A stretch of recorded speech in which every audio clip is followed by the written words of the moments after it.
Hello friends, welcome back to another class. आज के इस क्लास में हम बिम्स्टेक और ब्रिक्स के बारे में पढ़ेंगे। जिस किसी ने भी पिछले वाली 5 क्लासेस हैं जो इंपॉर्टेंट ऑर्गेनाइजेशन से ही रिलेटेड हैं, जिन्होंने उन क्लासेस को अटेंड नहीं किया है तो प्लेलिस्ट पे क्लिक करके आप उनको देख सकते हैं। तो चलिए शुरू करते हैं हम अपनी क्लास। बिम्स्टेक को पढ़ने से पहले हमें इसकी जो हिस्ट्री है उसको जानना बहुत ज़्यादा ज़रूरी है। हिस्ट्री में हम ये देखेंगे कि इसकी फॉर्मेशन कैसे हुई, इसका एम क्या है और कौन कौन से देश इसके अंदर शामिल हुए, उस चीज़ को हम देखेंगे। इसका पहले वाला जो नाम क्या है, अगर हम उस चीज़ को कवर नहीं करते हैं तो हम बिम्स्टेक को जान नहीं पाएंगे उसके बारे में। तो चलिए देखते हैं। पहले इसका नाम बिम्स्टेक ना होके बिस्टेक था, BISTEC, बिस्टेक।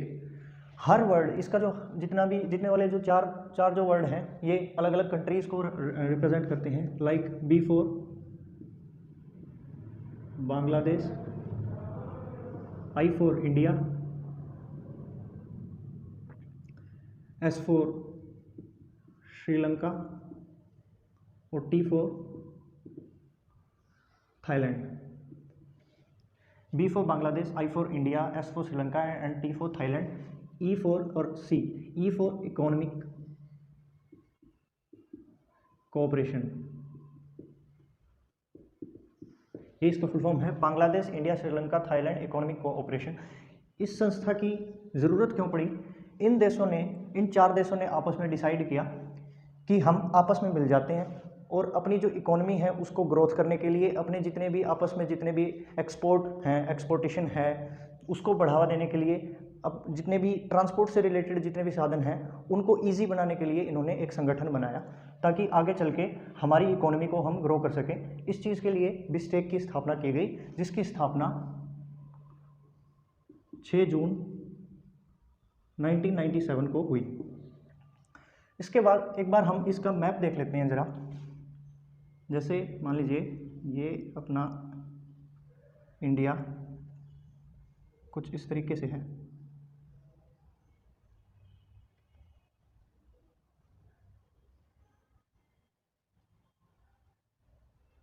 नेपाल वाला एरिया, ये भूटान, अरुणाचल प्रदेश होके यहाँ से बांग्लादेश वाला एरिया और ये ऐसे, और ये अपना श्रीलंका हो गया। कुछ इस तरीके से हमारा इंडिया है। इसमें बांग्लादेश वाला एरिया ये है, ये बांग्लादेश है, ये यहाँ से यहाँ तक इस तरीके से, और इंडिया तो है ही, श्रीलंका, ये श्रीलंका। फोर्थ थाईलैंड, ये थाईलैंड जो है ये म्यांमार वाला एरिया हो गया, और ये जो इलाका है ये थाईलैंड है, ये थाईलैंड है। ये 4 देश हो गए। फिर जब इन्होंने एक संगठन बनाया तो बीच में ये म्यांमार था। इसने अप्रोच किया इंडिया को कि मुझे भी इसके अंदर शामिल किया जाए। फिर जाके दिसंबर में लगभग 5-6 महीने के बाद ही म्यांमार को इसके अंदर शामिल कर लिया। बट फिर इसने एक डिमांड और रखी कि हमें अपने आपने ये 4 देश बना दिए, इसके अंदर मेरा नाम कहाँ है? तो फिर इसका नाम बदल के बिम्स्टेक रखा गया, BIM, ये म्यांमार हो गया, S for Sri Lanka, T for Thailand, E for और ये Bangladesh, India, Myanmar, Sri Lanka, Thailand economic cooperation इसका नाम रखा गया, जो दिसंबर 1997 को किया गया। फिर एक चीज़ और आती है, 2004 के अंदर नेपाल और ये भूटान, ये नेपाल है, ये भूटान है। सबसे पावरफुल कंट्री अभी भी इंडिया है इनमें। तो ये नेपाल जो है इंडिया को अप्रोच करता है और भूटान भी करता है कि हमें भी बिम्स्टेक के अंदर शामिल किया जाए ताकि हम अपनी इकोनॉमी को आपस में मिलकर सुधार सकें। तो 2004 के अंदर, 2004 में फरवरी 2004 में इंडिया ने इनकी सिफारिश की नेपाल और भूटान की शामिल करने की, और इनको 2004 में शामिल कर लिया गया। बट फिर से इनका एक और मुद्दा हो गया कि हमारा नाम नहीं है इसके अंदर, अब हमारा नाम लेके आओ। तो बाद में क्या किया गया, सब कुछ जितना भी सोच समझ के देखा गया कि ये जो एरिया है, ये वाला एरिया है, ये बे ऑफ बंगाल का है, और जितना भी ट्रांसपोर्टेशन है पानी के थ्रू, जितना भी ट्रांसपोर्टेशन है या फिर आपस में जुड़ने का जो जरिया है वो बे ऑफ बंगाल है। तो इसीलिए इस बिम्स्टेक का जो फुल फॉर्म है वो ही चेंज कर दिया गया और बाद में इसको bay of Bengal initiative for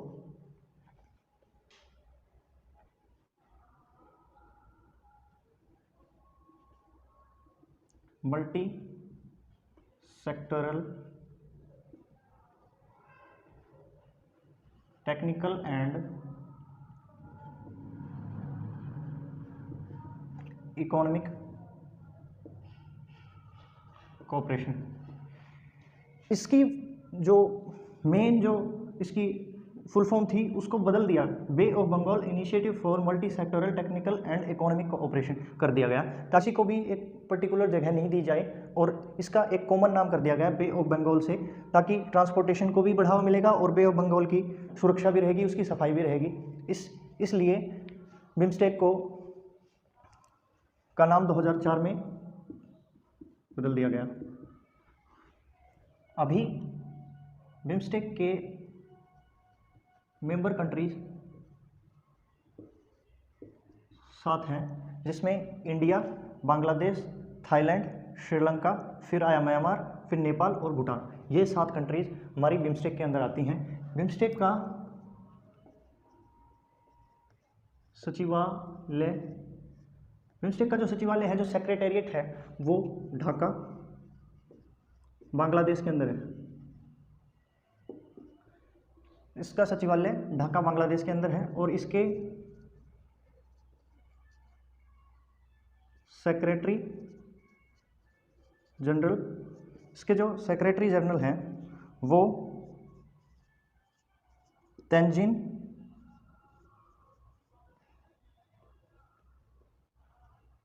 लेकपेल, ये इसके सेक्रेटरी जनरल हैं, जो भूटान से हैं। बट 2018 से इसकी जो बिम्स्टेक की चेयरमैनशिप है ना, वो श्रीलंका के पास है।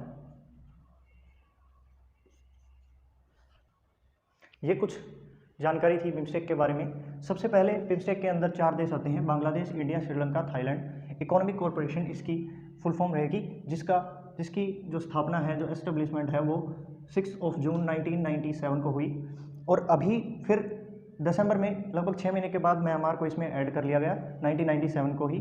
फिर बाद में 2004 में इंडिया की सिफारिश पर नेपाल और भूटान को भी इसके अंदर इंक्लूड किया गया और बाद में इसके नाम पर एक डिस्प्यूट हुआ तो इसका नाम ही बदल दिया गया। बिम्स्टेक का नाम बदल के bay of Bengal initiative for multi sectoral technical and economic cooperation किया गया। बिम्स्टेक के अंदर 7 मेंबर्स अभी आते हैं।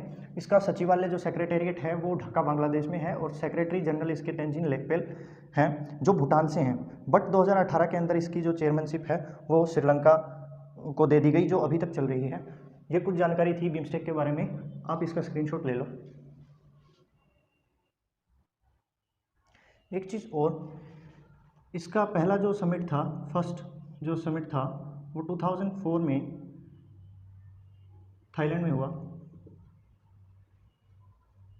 थाईलैंड के बैंकॉक में हुआ।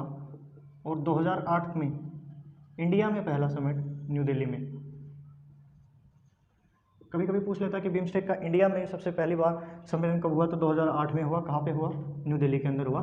तो ये कुछ जानकारी थी बिम्स्टेक के बारे में। तो चलिए अब हम पढ़ते हैं BRICS.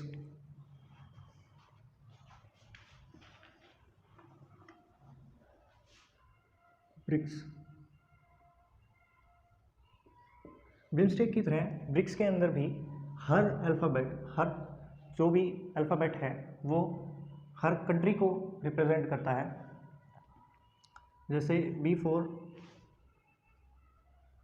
Brazil, R for Russia, I for India, C4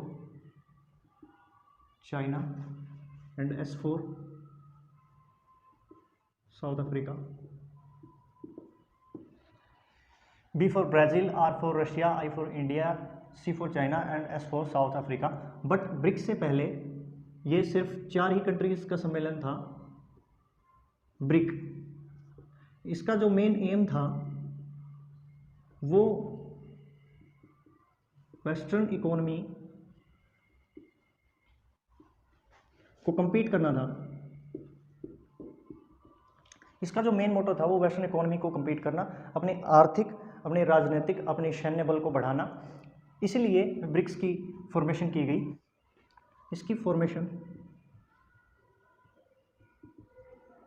16 जून 2009 को की गई और 2010 के अंदर साउथ अफ्रीका को भी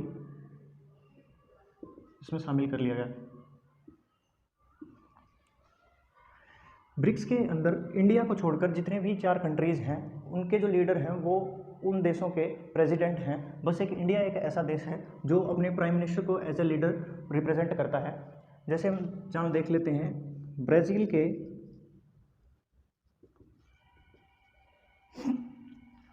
जो प्रेसिडेंट हैं वो जे बोल्सोनारो हैं। रशिया के Vladimir Putin. India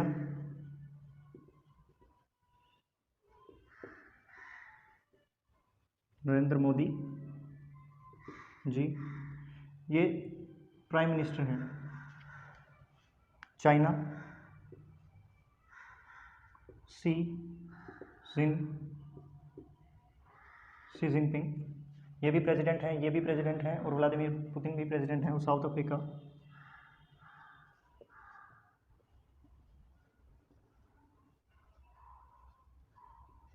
Cyril Ramaphosa. ये इनके लीडर्स के नाम हैं। ये जितने भी हैं ये इनके लीडर्स हैं। ब्राज़ील के जे बोल्सोनारो, रशिया के व्लादिमीर पुतिन, इंडिया के नरेंद्र मोदी, चाइना के शी जिनपिंग, साउथ अफ्रीका के सिरिल रामाफोसा। सिर्फ इंडिया को छोड़कर बाकी के जितने भी लीडर्स हैं वो एज ए प्रेसिडेंट अपने कंट्रीज़ को सर्व करते हैं। ब्रिक्स का हेडक्वार्टर शंघाई चाइना में है। 2014 में ब्रिक्स के सम्मेलन में एक बहुत बड़ी अच्छी चीज़ हुई, वो था एनडीबी का डेवलपमेंट, न्यू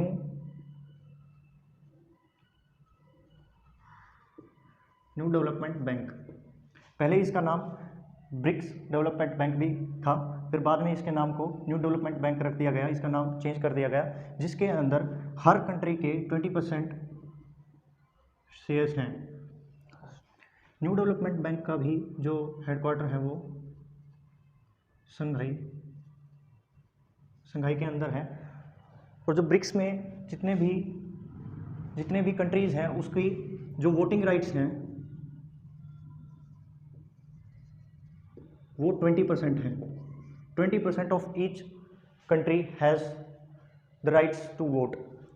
20% हर कंट्री के अपने अपने राइट्स हैं। ये कुछ जानकारी थी ब्रिक्स के बारे में। Please have a screenshot.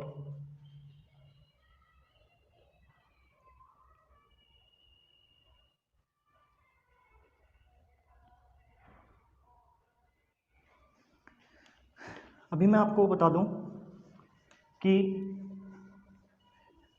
BRICS जो है वो टोटल जो पॉपुलेशन है ऑल ओवर द वर्ल्ड वो हाफ है, लगभग 50% के अराउंड ब्रिक्स के जितने भी कंट्रीज़ हैं वो ऑल ओवर द वर्ल्ड की जितनी भी पॉपुलेशन है उसका 50% को कवर करता है। और जो ब्रिक्स का जो कंट्रीब्यूशन है जीडीपी के अंदर वो ऑलमोस्ट 1/4 के बराबर है ऑल ओवर द वर्ल्ड। तो ये कुछ जानकारी थी बिम्स्टेक और ब्रिक्स के बारे में। मिलते हैं अगली क्लास में, तब तक के लिए जय हिंद।